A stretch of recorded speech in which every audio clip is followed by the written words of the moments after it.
J'ai grandi dans une famille athée et il y a de cela, on va dire, 7 ans, 8 ans par là, je dormais comme ça et tout d'un coup je marche comme dans une ville apocalyptique avec un ciel rouge, comment dire, rouge sang, enfin rouge quoi, voilà.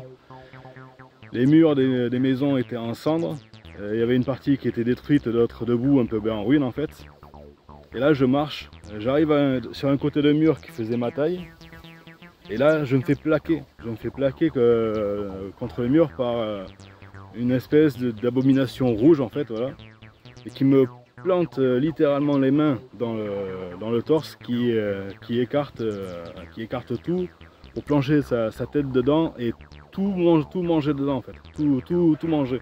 Et pendant qu'il est en train d'avoir sa tête littéralement plongée dedans et je sentais tout, là ma main droite elle se met à briller d'une lumière qui ne vient pas d'ici mais qui vient forcément d'en haut, je supposais à ce moment-là. Et ma main vient se plonger dans ce démon là et ce démon explose.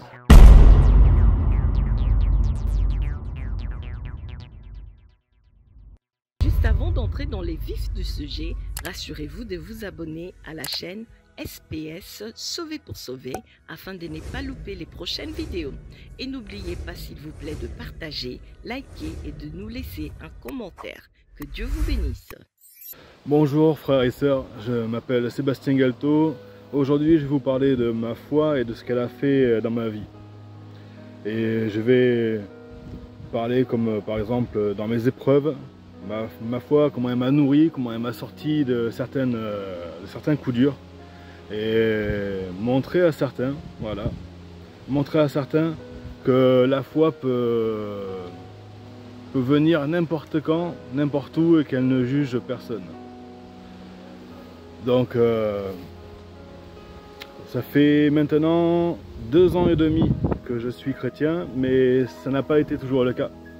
J'ai grandi dans une famille athée et il y a de cela, on va dire, 7 ans, 8 ans par là, je dormais comme ça et tout d'un coup je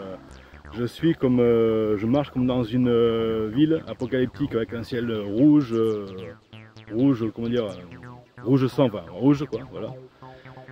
Les murs des maisons étaient en cendres, il y avait une partie qui était détruite, d'autres debout, un peu en ruine en fait.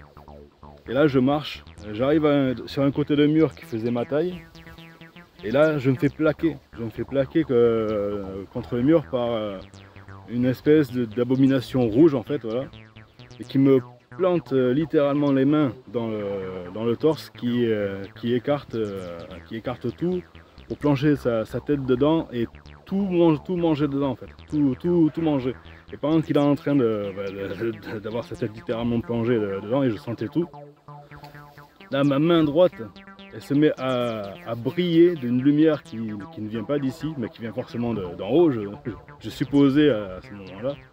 Et ma main vient se plonger dans ce démon là et ce démon explose.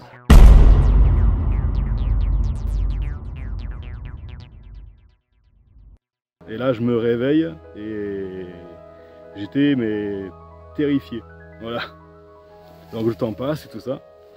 Et après vous avez vu les témoignages sur ma venue à Christ avec le lion. Et il n'y a pas eu que ça. Et en décembre 2021, je dormais. Là, j'avais comme un nourrisson dans les bras. C'était pas le mien en fait. Et là, dehors, donc il faut savoir l'entrée. Enfin, l'entrée faisait un peu comme comment dire, comme les entrées des arènes, genre un arc de cercle en pierre, une grosse porte en pierre. Et sans porte, ça menait dehors directement. Et dehors, il neigeait des grêlons gros comme le poing. Ça, voilà. Et devant moi, il y avait un homme, on va dire de la distance, comme de là à l'arbuste, derrière. Et là, il y avait un homme avec une veste en cuir marron qui était genre sur une Harley. Et devant cet homme-là, il y avait une Bible qui flottait. Dès que la Bible est partie, l'homme il avait une barbe blanche ou à peu près comme ça. Il a mis les gaz et il est parti. Moi à ce moment-là j'avais le petit dans les bras. J'hésitais à mettre le pied dehors parce que je voyais qu'il neigeait à foison. Donc je me suis dit il ne sera pas protégé, quoi. Du coup je mets le pied dehors. Au moment où je mets le pied dehors, je me retrouve comme téléporté dans un chalet. Et là, le chalet, lumière avec des bougies, lumière tamisée qui... ça faisait une ambiance un peu apaisante, genre comme si on revenait d'une grande guerre pendant des années, genre pour montrer un peu l'ambiance qu'il y avait. C'est dès que vous passez cette porte-là, c'est comme si vous laissez tout dehors. Et dès que vous êtes dans ce chalet-là, rien, vous êtes apaisé en fait. Et voilà, donc lumière avec des bougies, le sol, il était comme là en fait. Là on voit pas le sol parce qu'il y a tellement d'herbe qu'on voit pas le sol. Et bien là c'était des peaux de bêtes qu'il y avait par terre. Et là je vois au fond, dans le fond, il y avait un homme, il était comme assis au temps des Hébreux à genoux comme ça. Et on voyait pas à ce niveau-là. On voyait qu'à partir des épaules en fait on voyait. Et je voyais qu'il y avait des longs cheveux, une barbe bien arrangée, mais je voyais pas le visage. Voilà. Et là, ces habits, ils étaient raccordés avec 12 couleurs différentes, comme si on avait pris une aiguille, qu'on avait pris différentes couleurs de tissu, qu'on avait tout fait ensemble pour faire un tissu, avec un habit rouge qui en travers comme ça. Et là, il me tend, je suis assis pareil que lui devant lui, et là il me tend une assiette, alors soit en bois ou en pierre, dedans il y avait une soupe avec un morceau de pain. Et c'est par cette suite-là que j'ai donné ma vie à Christ en fait, quand je me suis réveillé. Parce que là-dedans, j'ai su instinctivement que c'était Jésus en fait. J'ai su, je sais pas comment, j'avais encore jamais entendu parler de Jésus parce que c'était par la suite que j'ai donné ma vie à Christ. Et je savais pas. Donc je l'ai su directement quand je l'ai vu au loin en fait. Et là j'ai mangé avec lui. Et tout ça je l'ai vu dans la Bible par la suite. Parce que c'est en février que j'ai commencé à apprendre la Bible. Parce que j'ai essayé par tous les moyens d'en acquérir une. Enfin voilà. Et après, tout mon chemin de chrétien par la foi a commencé. Pendant 6 mois, c'est comme si en fait quand on devient chrétien on a tout d'un coup tout ce Dieu nous donne tout d'un coup en fait.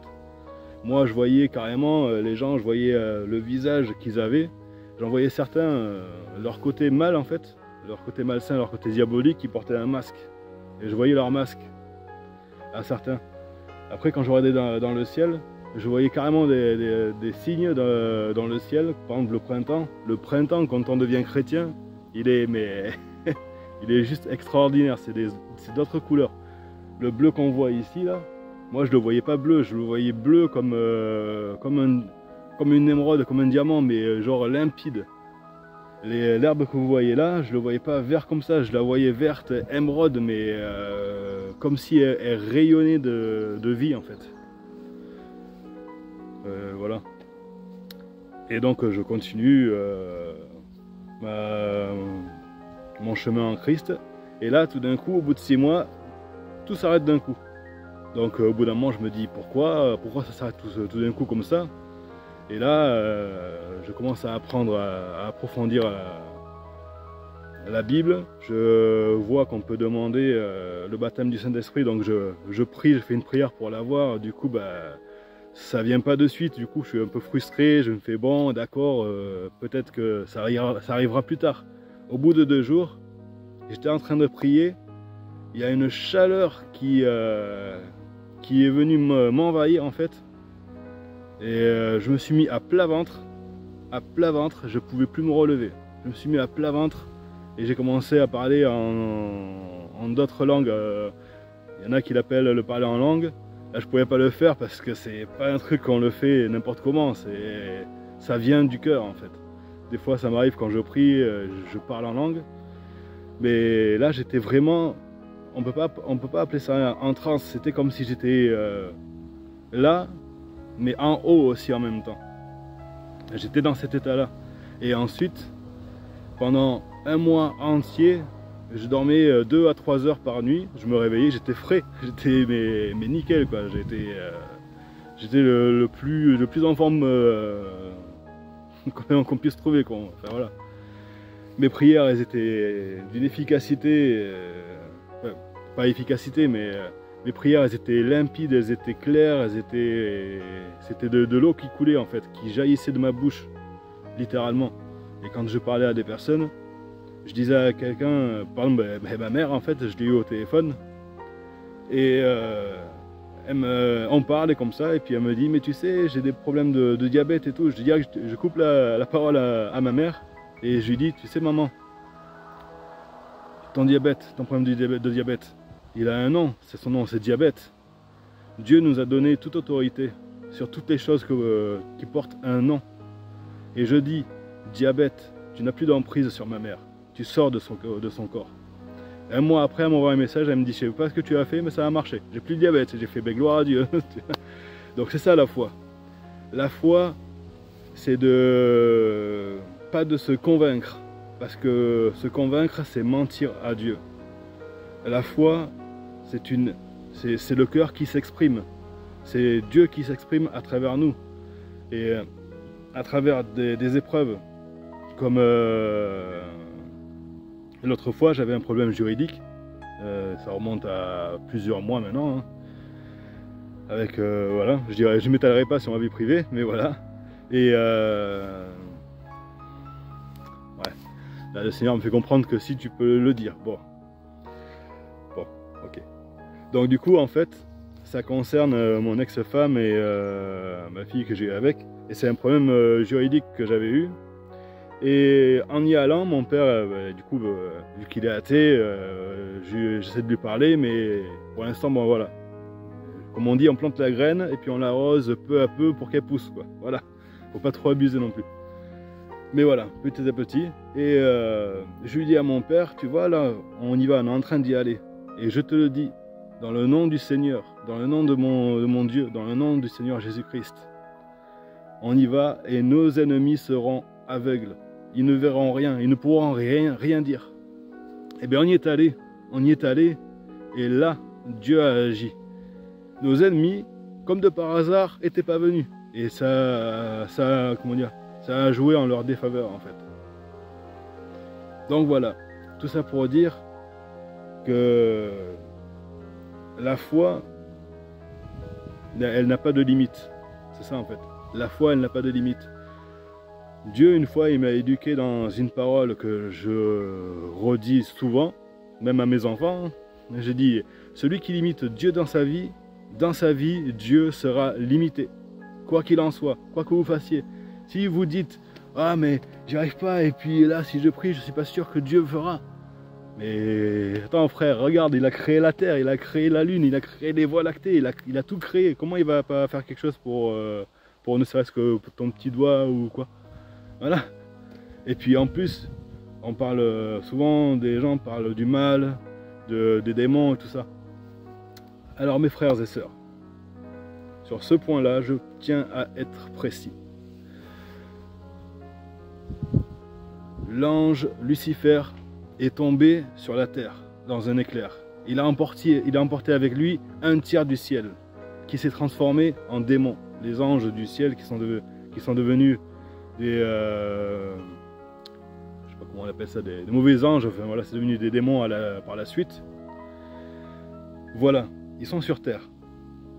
Donc voilà, notre Dieu créateur est le créateur de la terre, de l'univers, des voies lactées et de tout ce qui environne. Donc, ma question pour vous, c'est la suivante.